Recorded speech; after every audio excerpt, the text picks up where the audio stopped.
ఏంటండి మన చిన్నోడికి ఇన్ని దెబ్బలు తగిలి వాడు చావు బతుకుల వరకు వెళ్తే మీరేం పట్టనట్లుగా ఉన్నారు. నాకు ప్రాణం విలవిల్లాడుతుంటే మీరంత దినక ఎలా ఉంటున్నారు అని వేదవతి అయితే రామరాజుతో అంటూ ఉంటుంది. ఏంటండి అని వేదవతి ఎంత గొంతు చించుకున్నా అన్నా సరే రామరాజు అయితే ఏం పట్టినట్లుగా ఫోన్ మాట్లాడుకుంటూ ఉంటాడు. అలా ఫోన్ మాట్లాడుకున్న రామరాజుని చూసి వేదవతి, నర్మద వీళ్ళందరూ అయితే షాక్ అవుతూ ఉంటారు. ధీరజ్ అయితే చాలా ఫీల్ అవుతూ ఉంటాడు.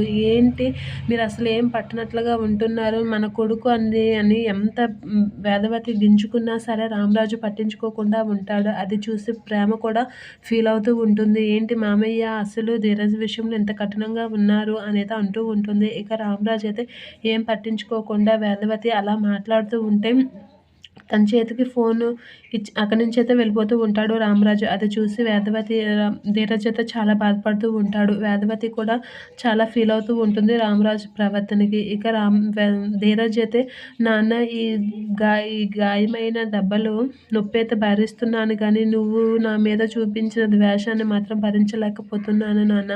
నాకు ఈ నొప్పుల కన్నా నువ్వు చూపించిన ద్వేషం బాధే ఎక్కువైపోతుంది. అది నేను తట్టుకోలేకపోతున్నాను అని ధీరజ్ అయితే చాలా కుమిలిపోతూ ఉంటాడు రామరాజు ధీరజ్పై చూపించిన ద్వేషానికి. ఇక ధీరజ్ అయితే చాలా బాధపడుతూ ఉంటాడు.